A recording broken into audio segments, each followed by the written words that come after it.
Hi, and welcome to Pauline Interviews. I'm really excited about what I'm doing today. I'm interviewing a wonderful woman, Julia Ingram, who was the first person I interviewed on my metaphysical show back in, I think it was 1993. It was called Parapsychology Today. Julia is a hypnotherapist, she's a counselor, a teacher, she does workshops, and she is also an author. She's authored 3 books. So what I want to do is, in part 1, I'm going to talk to Julia about her background, her training, and what she does. And then in part 2, we're going to talk about some of the books she authored, especially her latest one. And we'll get to that later. Okay, welcome. And Julia, I am excited. You forgot that you were my first interview. I did forget that. Yeah, you forgot. That's Remember, very cool. We did past life regression therapy. Now, before we get into the work you do, tell us a little bit about your background, your training. You have a master's in art, which I find interesting, considering what you're doing these days. I have a bachelor's in art, in music, actually, not in art. Oh, So my first degree was in vocal performance. you're a singer. Singer. We'll talk Yes. about that off camera. Okay. Well, I was raised in a very musical family, but I was also raised in a southern town in Idaho, Pocatello, Oh, yeah. by 2 very devout Mormons. So if we're going to get biographical, that's where my initial curiosity began, because the Mormons ask 3 basic questions. Where did I come from? Why am I here? And where do I go after I die? I never knew that. Yeah.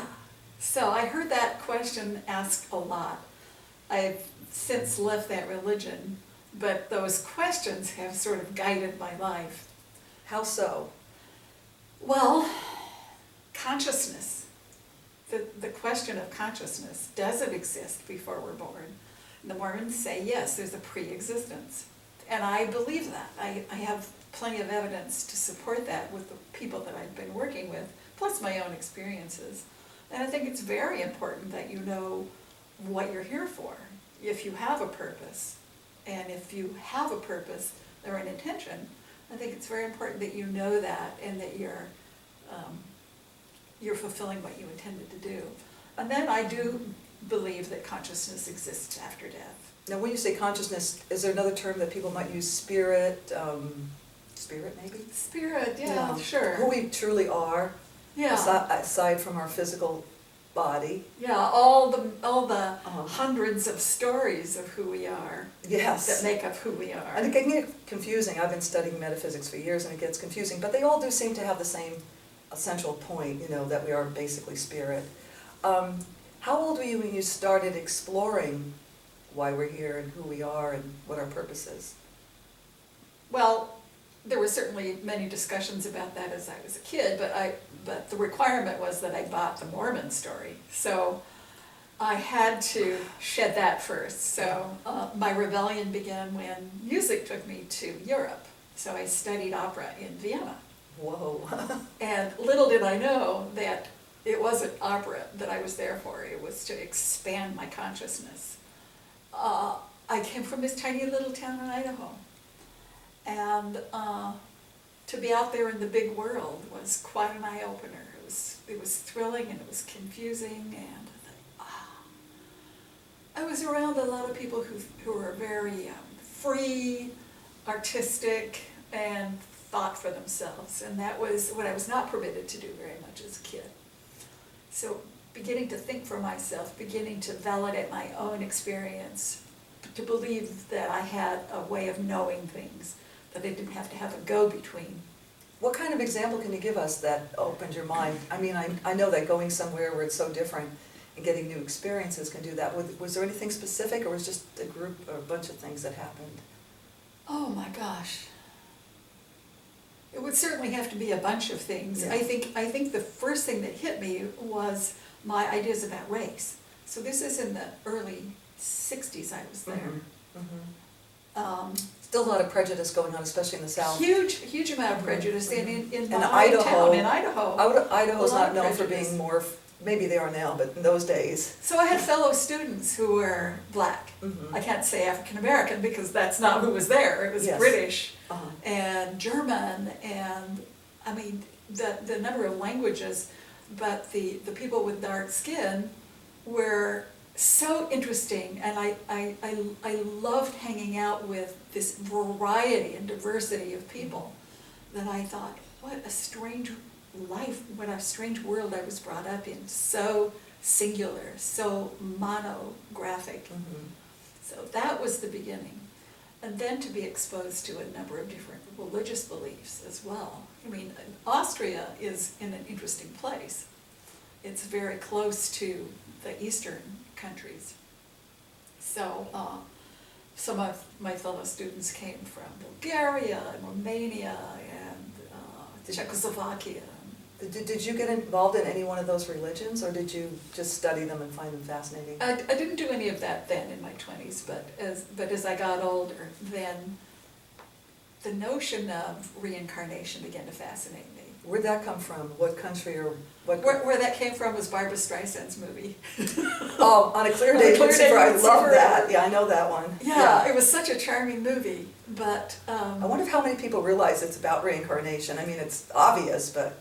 yeah, I know. Well, it's funny. It's funny. People will buy the idea of reincarnation for certain people and certain things. Like, well, that's a whole different subject. But that was the scratch that I felt, the itch I needed to scratch. Was that question. And then I read the Bridie Murphy stories and the... She was a woman in the United States that remembered another lifetime. I don't In remember. Ireland. In Ireland, Bridie Murphy, right. So a variety of things like that I found very fascinating. And then Shirley MacLaine comes along. I was already investigating the notion of reincarnation from the Hindu point of view and from the Buddhist point of view. Andrew Harvey, I would say, was a significant teacher for me, his mysticism. So the pop culture as well as the religions that do believe in reincarnation were absolutely fascinating to me. So did you start studying, because I mentioned you're a hypnotherapist, obviously you started studying hypnosis. Did you do that because you thought it might take you back to past lives, or weren't you just a regular therapist before you got... Oh yeah, definitely. My training, my degree's in counseling psychology. How'd you go from music, from opera singing to counseling psychology? Oh, I'll put it in a nutshell. My first music job was teaching music as a music teacher. So I hadn't pursued a vocal career yet. I just right out of college teaching. What I loved the most about teaching was working with the marginalized kids. You mean academic? Well, any of them. Okay. Getting kids involved in music that Okay. were not involved in other things. Oh, I They understand were sort now. of sitting on the sidelines, Right. not knowing where they fit. Working with the challenged kids, doing rhythm bands. And Finding their purpose, in other words. That Finding a was purpose. what got me. It wasn't the music, it was working with those kids. And Natural born counselor, I think. that's true. And my astrologer says it was a destiny. Yeah, I And love that. I was born to be a therapist. Excuse me. No, that's okay. So that's another topic. I'm actually going to be interviewing astrologer Mark Dodich. Yeah. Yeah, he's really nice. That's another fascinating topic. But you're mainly focused on therapy and then helping people with, we're going to save that for part 2 when we talk about your book and phobias and anxiety. Yeah, That's going to be yeah. fascinating. So did you set up a practice? When was that? I mean, how many years after the 60s did you decide to actually be a therapist or marriage counselor? 1968, I got my master's degree in counseling In psych. counseling.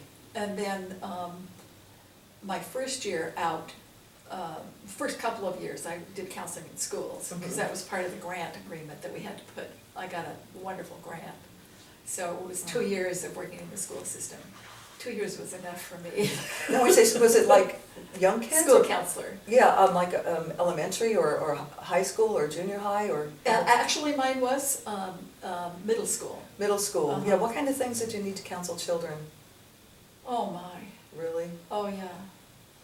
You know. Well, my covers a lot. That's a whole other topic too. One of the things I just shook my head about is the majority of the referrals I got from teachers were from about third grade boys. Oh. And what I saw so clearly was it's not the boys that are the problem. It's that teachers are asking them to be like girls, sit quietly, Oh. in their seats. That's interesting. pay attention, So you did that for a while. How many years were you a student counselor? Just 2 years. And then you moved on to, Psych hospital, oh, so you work with? in a psychiatric wing of a community mental health center.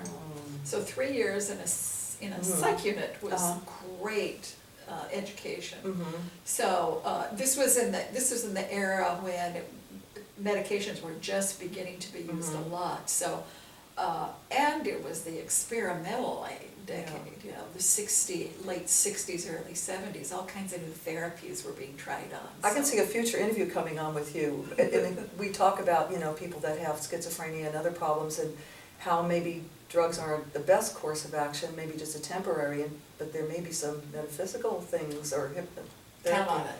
Yeah. Count on it. Can we save that for a future? Because I think that would make a great topic. Yeah, we sure Yeah. can. So then did you start working, when did you set up your business? Or did you have some other things come up before that? A couple of other things came in between, but it wasn't too long before I was in private practice. But as you said, my training was very mainstream, and coming from a psychiatric unit,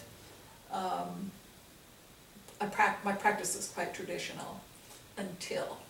That's what I was waiting for, because there are a lot of people like Dr. Brian Weiss, I think I said his name right, or is it Weiss? You did. Weiss, Uh-huh. and several other people that were traditional, and then something happened. What happened with you? Yeah. So I was going through a self-improvement or self-knowledge program called The Pursuit of Excellence. It's kind of like the Forum or an incarnation of Est or Lifespring. And they were doing what they call closed eye exercises. Close your eyes, go inside, the being will come and visit you and they'll give you a gift. And the people around me were like sobbing, and I was like, duh. I would be you, even though I believe. Look inside, I didn't even know what that meant. I didn't know about visualization. That seems so shocking to me now, because I was obviously visualizing, but I just didn't know that you could kind of intentionally look inside and see stuff. So I already knew hypnosis. I learned that on the job in the hospital. And a friend of mine just said, well, why don't you go see another hypnotist and see if they can help you look inside. And so I called this guy. In the Lost Sisterhood, I describe him as looking like Santa Claus and having this low, luscious voice. I can visualize that. That's what he looked like. So when I called, his secretary said, do you want to lose weight, improve your golf game, stop smoking, or have a past life regression? So I said, I'll take that one. The last one. Because I don't golf, I don't smoke. And so by default, you pick past lives. I just picked, so I was like, okay, I've been curious about reincarnation, let's see what happens.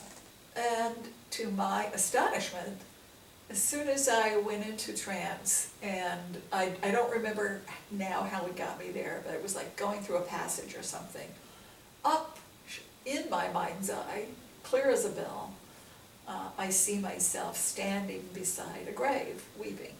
First time out? First time. Whoa. Yeah. Interesting. It was. It took me by surprise. And I'm sure it's typical of what my clients are thinking too. I'm having that experience, but I'm also thinking, what's happening? Am I making this up? Is this real?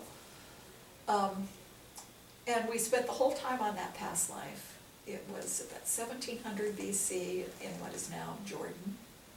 I was a little boy. I was standing at my mother's grave. Oh. And the story that unfolded was my father had beaten her for displeasing him. And I grew up to be a very sensitive and responsible young man, and eventually became what was called the mayor. So you kind of went the opposite road as from your dad.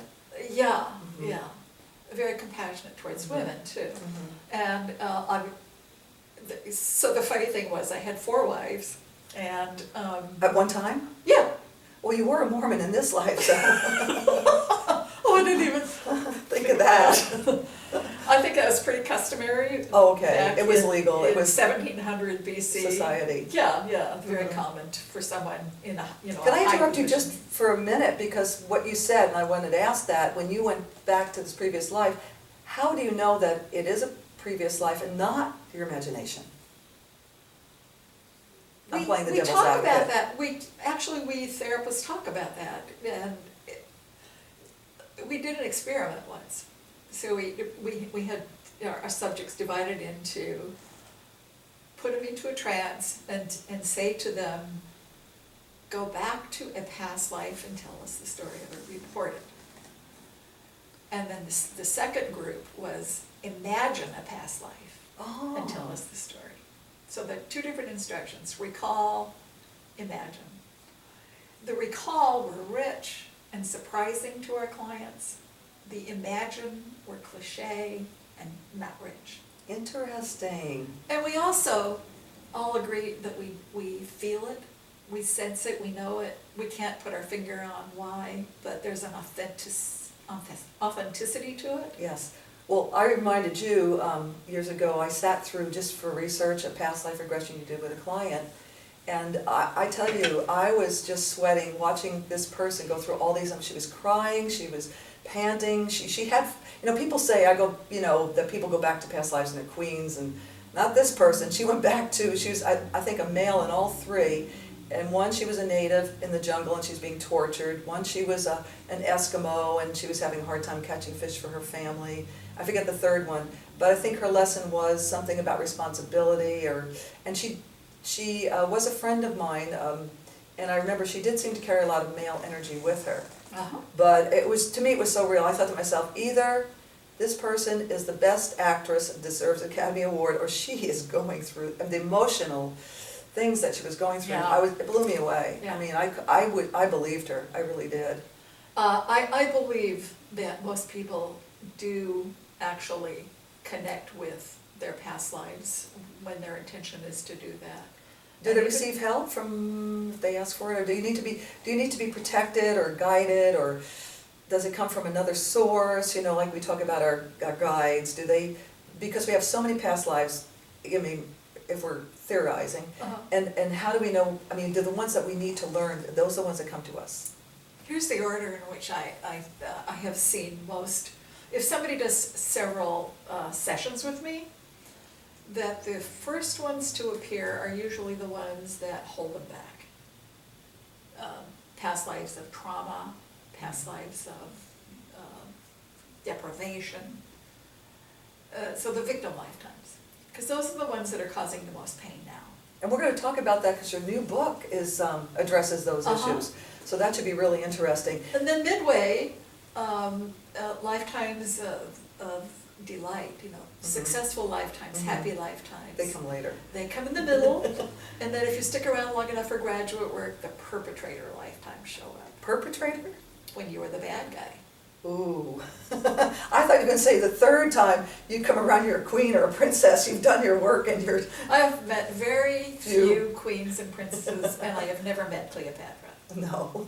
On that note, we're going to end because I want to do another interview with you about your book, and this has been so much fun. So we got a little bit about your background, your training, how you got into it, and that's fascinating. So when we do part 2, we're going to talk about your latest book and maybe the one you did before that. Thanks so much, Julia. It's always fun, and you're not going to get off the hook.